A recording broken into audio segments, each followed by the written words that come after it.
Bonjour à tous, j'espère que vous allez bien. On commence une nouvelle semaine de vlog. De base, je ne pensais pas vlogger cette semaine puisque je ne suis plus en vacances et que j'avais un peu plus de temps pour lire la semaine dernière et la semaine encore d'avant. Mais c'est pas grave, je me suis dit que j'avais quand même envie de continuer sur ma lancée des vlogs vu que j'aime beaucoup ça. Donc je vous ai quitté la dernière fois dans ma lecture du Joyau de Amy Ewing dans les éditions Robert Laffont collection R. J'en suis donc à 263 pages. J'ai dépassé la moitié de ce livre, j'en suis ici. Donc on est plutôt pas mal, je l'aurai terminé dans ce vlog, en tout cas je l'espère. Je vais vous parler rapidement du Joyau de Amy Ewing. Amy, je sais pas trop comment on dit. Dans ce livre, on va suivre Violette qui est une mère porteuse. Elle est depuis 4 ans dans un institut qui la prépare à être mère porteuse jusqu'au jour où elle doit quitter son institut. Elle est donc achetée par la duchesse du lac qui est très importante dans la royauté, mais je n'ai pas encore bien cerné ce monde. J'ai l'impression qu'on est assez vague au niveau de l'univers, c'est pas trop bien décrit, on sait juste qu'on n'est pas totalement dans notre monde, mais quand même un peu. On sait que les femmes ont du mal à avoir des enfants, ou c'est pratiquement impossible pour elles, et donc elles font appel à des mères porteuses. Mais tout le monde ne peut pas être mère porteuse, donc ils font... elles réalisent un test, les jeunes filles à 12 ans, et elles réalisent un test sanguin pour savoir si elles peuvent être mère porteuses ou pas. Et si oui, elles sont envoyées dans un institut où elles sont préparées à devenir mère porteuse, et elles vont développer aussi 3 talents particuliers. C'est des augures, il y a 3 augures, et en fait ça va leur permettre de contrôler la couleur, la forme et la croissance. Comme ça, elles vont pouvoir contrôler le bébé qui est en préparation dans leur ventre, c'est-à-dire modifier la couleur des cheveux, des yeux, la forme du visage, tout ça, enfin vraiment tout contrôler, et aussi la croissance, puisque le but ça va être que le bébé naisse le plus vite possible. Voilà plus ou moins le pitch de cette histoire. Quand on s'est quitté dans le dernier vlog, j'en étais, je sais plus, j'en étais à 100 pages, quelque chose comme ça. Et je ne voyais pas trop où pouvait arriver la romance. Quand on s'est quitté dans le dernier vlog, j'avais entreaperçu une petite porte qui pouvait me faire penser que la romance pouvait apparaître à ce niveau-là. Mais en fait, ça se révèle que non. Je ne sais pas exactement comment ça va se développer. Là, il y a encore un nouveau personnage qui est rentré dans l'histoire. Je pensais pas que c'était sur cet homme qu'on allait se porter, mais enfin bref, du coup, il paraît que si.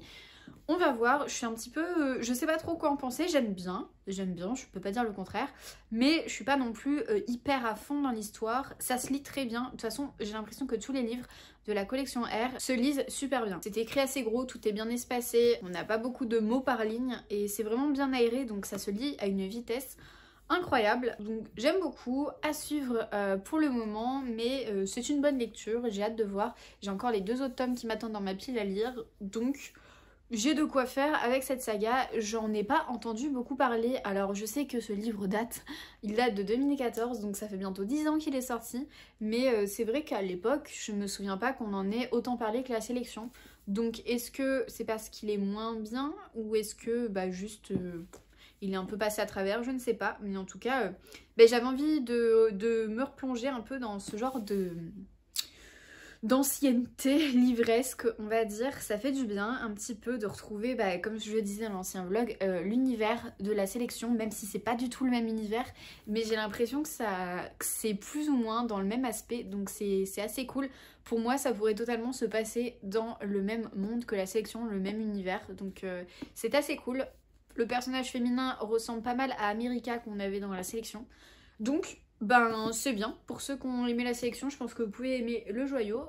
N'hésitez pas à me suivre au cours de ce vlog pour savoir si mon avis change ou pas à la fin de la lecture. Sinon, niveau audio, j'écoute toujours, on s'était quitté dans le vlog pareil, je vous parlais de ma lecture en tout cas de ma lecture audio de La Passe Miroir, le premier tome de Christelle Davos, et en fait je me suis rendu compte que j'étais pas à fond dedans, donc j'ai pris une décision hier soir, comme ça, je me suis dit je recommence au tout début.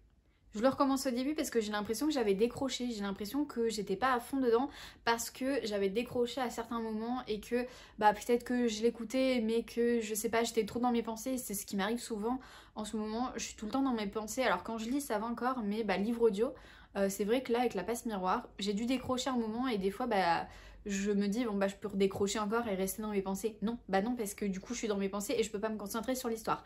Donc c'est mort. Donc là je recommence au début et je me concentre vraiment sur ma lecture audio parce que je veux pas que ce soit quelque chose d'assez bâclé, écouté comme ça à l'arrache. Non, je veux vraiment que ce soit vraiment une lecture audio comme si je lisais le livre mais que je l'écoutais.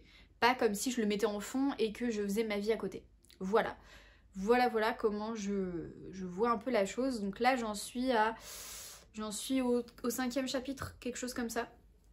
Donc je peux pas vous en dire grand chose. Je pourrais vous dire quelque chose dessus vu que bah, je l'ai déjà bien commencé. Il me restait 3 heures d'écoute quand j'ai décidé de le recommencer. Mais comme je savais que j'étais pas à fond dedans, comme je savais que j'avais loupé plein d'éléments, je l'ai recommencé et je préfère pas me faire un avis. C'est la première fois que ça m'arrive de recommencer un livre audio. Mais j'ai pas envie de me dire bah non j'ai pas aimé La Passe Miroir juste parce que bah, j'ai loupé des moments qui ont fait que j'ai décroché. Bref, je crois que vous avez saisi le truc. On a le joyau à terminer cette semaine. Ce sera terminé, en tout cas je l'espère, parce que non, en fait, je suis pas d'accord. Parce que non, donc je le termine cette semaine. On a La Passe Miroir, j'aimerais bien vraiment avancer cette semaine au maximum, si ce n'est pourquoi pas le terminer. Donc ce serait assez cool. Et après, en prochaine lecture, je ne sais pas. Mais en tout cas, je vous ai sorti normalement si c'est censé sortir avant ce vlog, je vous ai sorti ma pile à lire du printemps. Le printemps qui pour moi va commencer début mars et va se terminer fin mai. Voilà. Donc je me laisse mars, avril, mai pour me dire ça c'est le printemps et après juin, juillet, août pour me faire une pile à lire d'été. Donc une petite pile à lire de 12 livres, 4 livres par mois plus ou moins. Donc voilà, mais je ne sais pas encore lequel je vais commencer puisque à l'heure à laquelle je vous parle, on est encore le 27 février donc nous ne sommes pas encore dans cette pile à lire. J'espère pouvoir terminer ce livre rapidement. Ce soir je vais lire pas mal je pense. J'ai encore 2-3 trucs à faire là pour le boulot. Mais je pense que je vais lire pas mal ce soir puisque demain je commence tard. Donc qui dit commencer tard dit se lever tard. Donc dit se coucher tard. Dit pouvoir aussi lire son livre plus de temps que des jours de semaine où je dois me coucher tôt.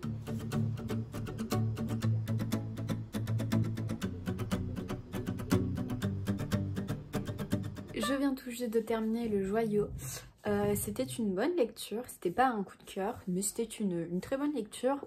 Il manquait quand même des petits trucs, je pense, pour que je puisse totalement adorer ce livre. Mais franchement, les dernières phrases de ce livre, j'étais sur le cul parce que je m'attendais pas du tout à ça. Il y avait plein de trucs que j'imaginais et tout autour des personnages. Ah bah tiens, un tel il est méchant, l'autre en fait il doit être gentil et tout. Et en fait, il y en a un que je n'ai pas du tout soupçonné, qui se révèle être parmi les gens qui vont aider notre héroïne qui s'appelle Violette. Je venais tout juste d'oublier son nom alors qu'il y a 2 secondes j'étais en train de terminer ce livre, mais bon c'est pas grave. Je vous ai déjà parlé de quoi parler le joyau, donc je vais pas vous refaire un petit résumé, mais non, une bonne lecture. Je pense qu'il m'a manqué un peu d'immersion dans l'histoire, dans l'univers. Je pense que ça me fait un peu comme la sélection, c'est-à-dire que la sélection j'ai totalement adoré, vraiment. Mais avec du recul, je me dis que la sélection, ce qui me manquait c'était un peu creuser. Qu'est-ce qui se passait dans cet univers, qu'est-ce qui diffère d'une autre, est-ce qu'on est dans notre monde, est-ce qu'on est dans un monde différent, est-ce qu'on est dans le futur, je sais pas. Donc voilà, c'est juste ce genre de petits trucs qui me manquaient, mais sinon l'histoire était très bien, l'histoire de fond aussi sur les mères porteuses. Donc je vous rappelle, je vous l'ai dit de toute façon il y a 2 secondes, mais bon, pour moi c'était il y a 2 jours, vu que je vous ai pas pris hier. En sachant que Violette est une mère porteuse, qu'il y a pas énormément de mères porteuses dans ce monde, il y en a 200 je crois chaque année, quelque chose comme ça. Mais en gros il n'y a que la royauté qui peut acheter les mères porteuses les plus importantes. Après il y a aussi des personnes qui sont du commerce ou d'autres univers qui peuvent aussi acheter, mais elles n'auront pas les meilleurs. Et ce qui est bien dans ce livre, alors je pense que c'est pas du tout fait exprès, mais les mères porteuses, ah mais non, si je vous dévoile un élément ça va pas le faire, mais en gros je trouve qu'on peut totalement comparer ça aux animaux, à l'élevage que peut y avoir avec les animaux, avec le bétail, ce genre de choses. Je trouve qu'on peut totalement comparer ça avec ça. Je pense que c'est pas du tout fait exprès, qu'il n'y a aucun lien, mais Franchement, si vous avez lu ce livre et si vous savez comment ça se passe et tout, je pense que vous pouvez vous aussi voir le lien. Si vous l'avez pas lu, c'est un petit peu plus compliqué, je pense. Mais il n'empêche que c'est totalement ça. Et comme quoi, bah, on se dit, bah ouais, sur des humains, c'est horrible. Mais sur des animaux, on se dit pas ça. Enfin, moi, je me le dis, vu que je suis végétarienne. Donc, je me le dis. Mais c'est vrai que sur des humains, c'est horrible.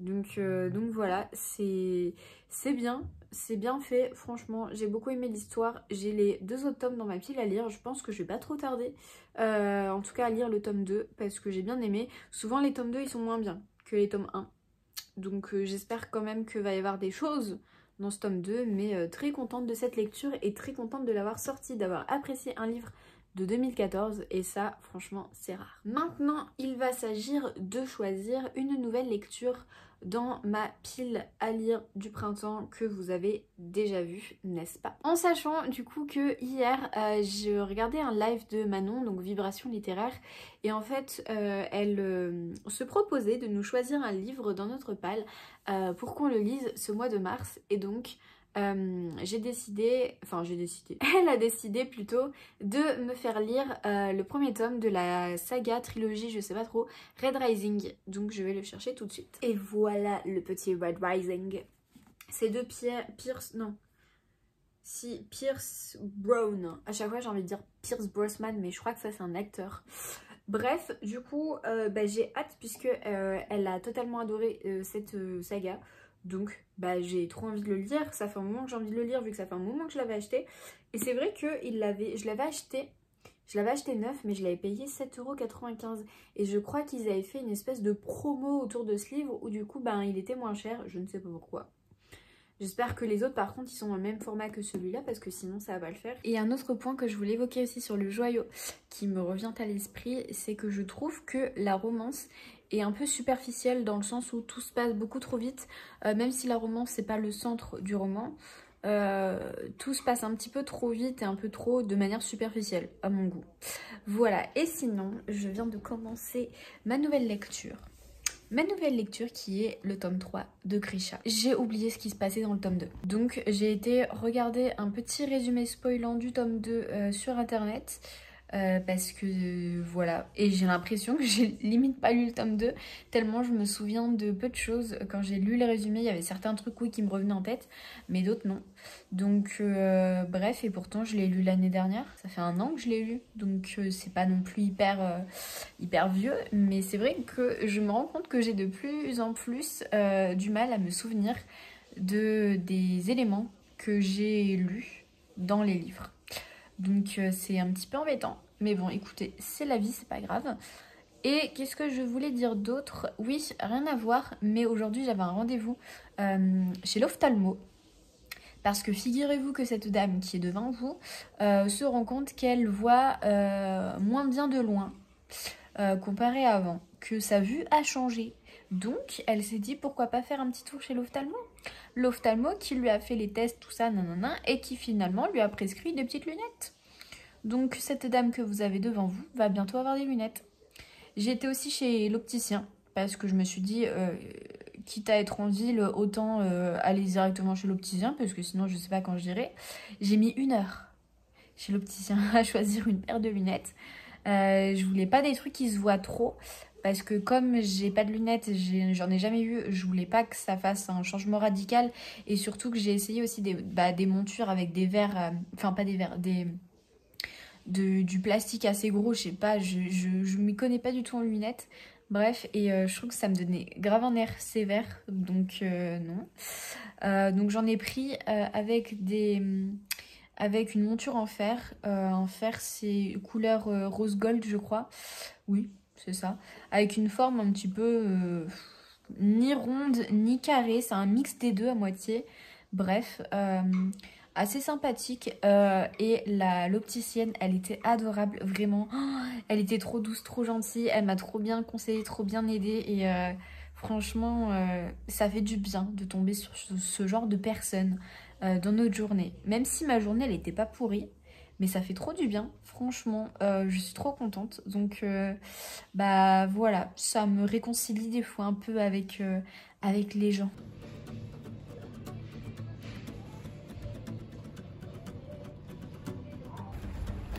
Le Piticultura, youhou!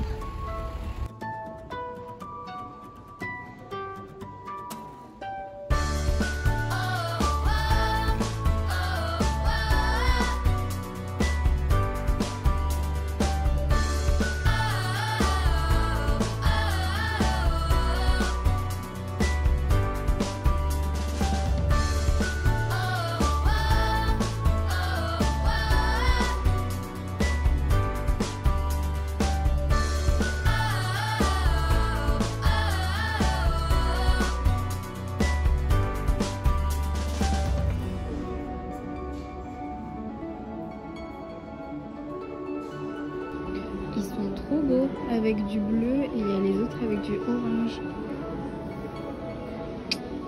Ouais, il y a pas mal de trucs. Le plume des tempêtes, il est magnifique. Je suis à deux doigts de l'acheter, mais 28 balles, ça fait un petit peu mal. Et 22 balles en version normale, c'est quand même cher, hein, je trouve. Bon, on est dimanche, voici ma tête avec mes nouvelles lunettes, mes premières lunettes, donc faut que je m'habitue. Hier j'avais l'impression vraiment que quand je regardais par terre je pouvais toucher le sol, genre vraiment que je restais debout et ma main elle pouvait toucher le sol, sauf que non, c'est pas vrai bien sûr, mais il faut un petit temps d'adaptation, donc pour le moment je vais les enlever parce que voilà. Et je voulais donc vous faire un petit update sur Grisha, donc j'en suis au chapitre 4. J'ai pas lu énorme, j'ai lu ça, donc c'est pas énorme. En sachant que le premier chapitre, j'étais pas du tout prise dedans. Comme je l'ai dit, j'avais un peu oublié ce qui se passait dans le deuxième tome. Et c'est vrai que il y avait pas trop d'action dans ce premier chapitre. Donc je l'ai un peu traîné. Et en fait, hier, j'ai lu pas mal. Hier, j'ai lu le chapitre 2 et 3. J'ai lu pas mal. Voilà, on s'entend, mais comparé à ces derniers jours, c'est vrai qu'hier, j'ai lu plus. Et je me sens déjà un peu mieux dans l'histoire, je vois un peu l'intérêt, je vois un peu où est-ce que ça peut aller, donc pas mal. J'attends de voir encore qu'est-ce que ça va advenir, qu'est-ce qui va advenir des personnages, de l'histoire. Je ne sais pas du tout comment va se terminer cette trilogie, j'en ai vraiment aucune idée. Je pense qu'il y en a certains qui vont mourir, je ne sais pas qui, donc ce sera la surprise. Voilà, donc pour le moment, j'aime bien, même si le premier chapitre était un petit peu lent. Sinon, je suis toujours en train d'écouter Les Fiancés de l'hiver, La Passe Miroir, le premier tome. Vous avez le livre qui n'est pas derrière moi, si, ici, en bas. Je l'écoute toujours et je l'écoute, c'est ma deuxième écoute, parce que la première, bon, je n'avais pas terminé la première écoute, il me restait 3 petites heures. Mais lors de ma première écoute, comme je vous l'ai dit, j'étais pas du tout concentrée dedans, et ce qui fait que j'écoutais pas vraiment parce que je sais pas, il y avait des choses qui me plaisaient pas trop, j'en sais rien. Et là je l'ai reprise à zéro, dimanche dernier, donc là ça fait une semaine, et finalement j'aime bien. Je peux pas dire que j'adore, mais finalement j'aime bien et je peux comprendre tout l'engouement qu'il y a autour de ce livre. J'attends de voir ce qui va se passer par la suite et là vraiment je me concentre sur ce que j'écoute. Si jamais j'ai quitté le chapitre en plein milieu, et je le remets au début. Tant pis si je reste plus de temps dessus, j'en ai rien à faire, mais je veux vraiment écouter chaque mot de ce livre pour pouvoir l'apprécier ou alors vraiment me faire mon avis négatif dessus, mais au moins savoir pourquoi. Pas parce que j'ai pas écouté le livre, la moitié du livre quoi, non. Voilà un petit peu ce que je pense des lectures sur lesquelles je suis en ce moment. Je vais essayer d'avancer au plus vite sur Grisha. Je vous ai sorti aujourd'hui même ma pile à lire du printemps. Et je vous présente donc Grisha. Donc le but étant de terminer Grisha, d'enchaîner après avec Red Rising qui est ici, juste là. Et après de lire le tome 2 du Joyau, et j'en ai un autre pour mars, je ne sais plus lequel c'est, c'est Six of Crows, ma relecture de Six of Crows. Donc de bonnes lectures prévues, mais il faut que je les termine. Qu'est-ce que je voulais dire d'autre? Cet après-midi je vais chez ma grand-mère, là il est midi, donc je vais manger et après je vais aller la voir, je vais prendre le thé avec elle, on va se raconter un petit peu les potins de la semaine, je vais lui montrer mes nouvelles lunettes. Et puis voilà, j'ai pas grand chose à dire, mais qui sont ces voisins qui passent devant ma fenêtre? Je n'aime pas ça. Je vous remontre un peu la tête que j'ai avec des lunettes. Faut que je m'habitue parce que je suis pas habituée à me voir avec des lunettes. J'avais déjà des lunettes, mais seulement avec des verres pour la lumière bleue. Là j'en ai aussi sur celle-là. Mais il faut que je m'habitue quand même parce que, faut que je m'habitue à les avoir tous les jours. Et faut que je m'habitue à cette vue de loin. Finalement, je vois super bien de loin, c'est trop bien. Bon, j'ai un petit colis Amazon que je viens tout juste de recevoir à ouvrir. Donc, on va faire ça tout de suite. Comment ça s'ouvre comme ça? Ça faisait longtemps que j'avais pas commandé sur Amazon pour ma défense. Mais là, j'ai vu un livre avant-hier soir et je me suis dit, je le veux trop. Oh, il est magnifique. Par contre, il est gondolé à moitié. Mais ça va. Oh non, il est trop beau. C'est une BD. C'est Equinox de Wellenstein Gate. Dans les éditions Draco. Et c'est le tome 1, Cheval de Lune. Il est magnifique. Il est trop beau. Il est trop beau. Il est trop beau. Il est trop beau. Oh, j'adore les chevaux, si vous ne le saviez pas, je fais de l'équitation. Ah mais je suis con moi. Je vous dis les noms de famille, genre je vous dis le nom comme si c'était une seule personne, mais non c'en est deux. Le scénario c'est de Aurélie Wellenstein et le dessin de Aurora Gate. Oh non c'est trop choupi. Oh les dessins ils sont trop beaux. Oh les couleurs, elles envoient du lourd. Je lis pas trop de BD. Mais c'est vrai que quand j'ai vu celle-là, je me suis dit elle est trop belle. Donc j'ai envie de la lire, voilà. J'avais envie d'acheter une petite BD, ça faisait longtemps, donc pourquoi pas. En plus ce livre il est sorti il y a quoi, 2 mois à peine. Donc je crois qu'elle est sortie fin janvier. Il y aura 5 tomes. Donc cheval de lune, après il y aura cheval de mer, cheval de feu, cheval de rêve et puis cheval de vent. De quoi ça parle? Je ne sais pas du tout. Sur Equinox, à la pleine lune, tous les humains se changent en animaux. C'est tout ce que j'ai envie de savoir, parce qu'une BD comme ça se lit super vite, j'ai pas envie d'en savoir trop, sinon ça va me révéler tout le contenu de l'histoire. Il y a combien de pages? Faudrait pas trop que je regarde la fin, sinon je vais te spoiler. Je ne sais pas combien de pages, c'est pas écrit sur les BD. Bon. Est-ce qu'on ferait pas un nouveau concept? Je vous parle de ma lecture en cours pendant que je suis dans les bouchons et que j'essaye d'en sortir. Je vais être en retard au travail de au moins un quart d'heure. C'est génial les blocages, mais bon écoutez c'est pas grave. Je suis donc toujours sur Grisha tome 3, j'en suis arrivée à la moitié hier. Un peu plus que la moitié parce que je crois que j'en suis arrivée vers 60%, quelque chose comme ça. Et donc j'aime beaucoup ce qui se passe.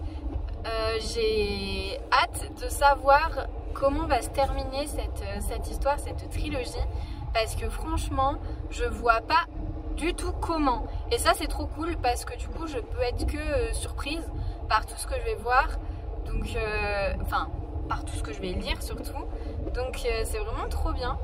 J'ai hâte, je vais essayer de lire cet après-midi, je finis à 11h30 ce matin. Je vais essayer de lire cet après-midi, j'ai 2-3 trucs à faire aussi pour le boulot. Mais normalement, je vais pouvoir au moins m'octroyer 1 heure de lecture. J'ai envie d'avancer. Hier, j'ai regardé mon livre et je me suis dit, il faudrait que je le finisse.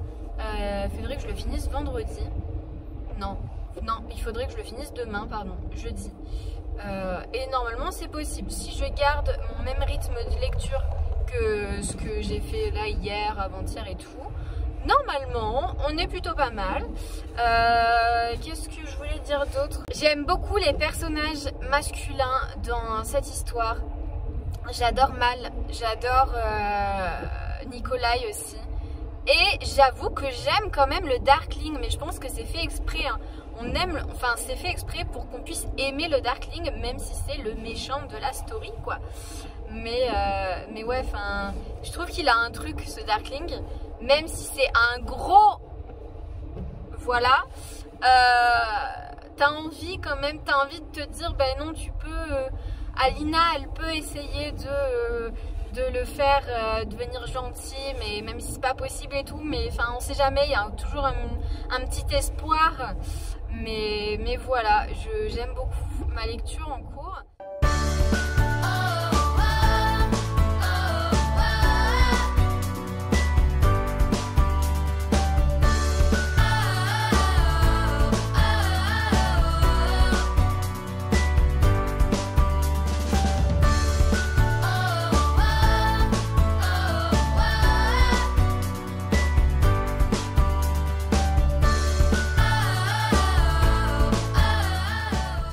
Je suis arrivée à un passage hyper triste. J'ai les larmes aux yeux. Voilà.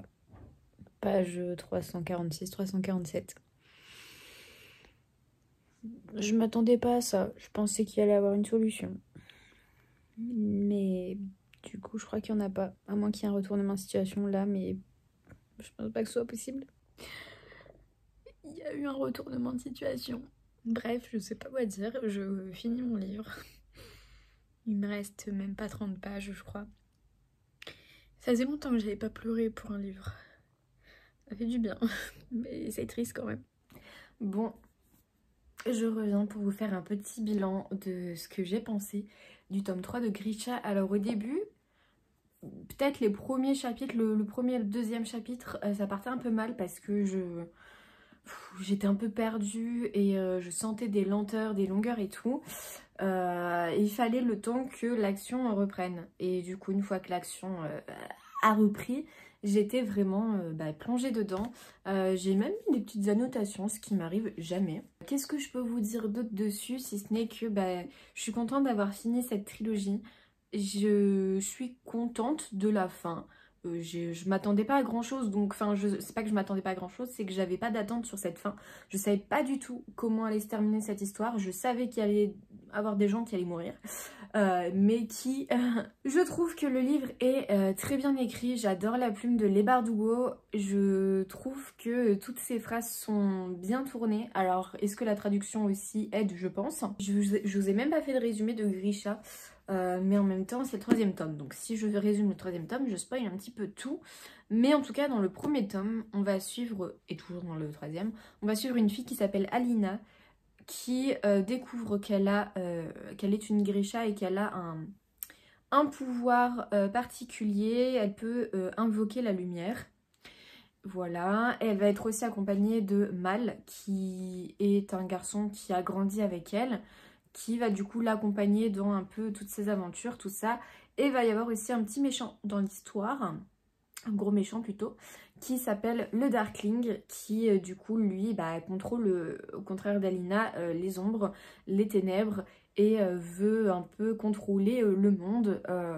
Et donc Alina, elle va être là pour essayer de l'empêcher de faire du mal à tout le monde et d'exploser la planète. En gros, enfin la planète, on sait même pas s'ils sont sur notre planète, enfin on sait pas trop où est-ce que ça se passe concrètement. Mais voilà, et c'est vraiment sympa comme histoire. C'est pas non plus un coup de cœur. J'ai mis, sur Livre Addict, j'ai mis 18, ce qui correspond à 4,5 sur 5. Normalement, si je sais bien compter. C'est pas un coup de cœur parce que justement, ce fait du début où j'étais perdue dans les longueurs, même des fois ça m'est arrivé aussi au fur et à mesure de ma lecture, des fois de me perdre un petit peu dans certaines longueurs, parce que je pense que Leigh Bardugo, elle aime bien faire des descriptions assez longues sur plein de choses. Des fois, voilà, on se perd un petit peu, c'est ce que ça m'avait fait aussi des fois avec Six of Crows, surtout dans les flashbacks Six of Crows. Mais voilà, mais sinon, globalement, enfin, l'histoire a été très très bien, j'en garde un très bon souvenir. Le fait étant que, oui, j'ai versé ma petite larme, donc c'est que le livre m'a marqué, parce que je ne pleure pas pour tous les livres, donc c'est que le livre m'a marqué et que j'étais quand même attachée au personnage, donc voilà pour mon avis de Grisha, le tome 3. Ah oui, et pour la passe miroir, j'ai pas du tout terminé ma lecture audio. Donc je vous en parlerai plus tard. Il me reste 3 heures d'écoute, je crois. Donc voilà, mais j'aime quand même plus que ce que j'avais lu avant. Ce sera pas un coup de cœur du tout, mais c'est assez intéressant. En fait, je trouve qu'il n'y a pas assez de rebondissements pour moi, je pense, dans cette histoire. Et je pense aussi le fait que dans la version audio, enfin parce que comme j'écoute en audio, je lis pas en papier, le petit souci c'est que quand il y a Bérénilde qui parle, la voix elle change et elle fait un accent en fait. Et je supporte pas cet accent, enfin c'est trop mal fait je trouve, enfin bref. Du coup je pense que ça m'aide pas aussi dans ma lecture. Aujourd'hui je vais commencer le premier tome de Red Rising de Pierce Brown dans les éditions Hachette. Je l'ai mis dans mon salon et j'ai la flemme d'aller le chercher, donc tant pis, c'est pas grave, je pense que vous voyez de quel livre je vous parle. J'ai hâte de voir si je vais l'aimer autant que tout le monde ou si ça va être un petit peu un flop, j'en sais rien. On verra, mais en tout cas je vais arrêter le vlog maintenant parce qu'il faut que je fasse le montage en fait. Je vais ranger mon petit Grisha juste là, j'arrive jamais, juste là, et je vous souhaite de bonnes lectures et puis je vous dis à plus dans une prochaine vidéo.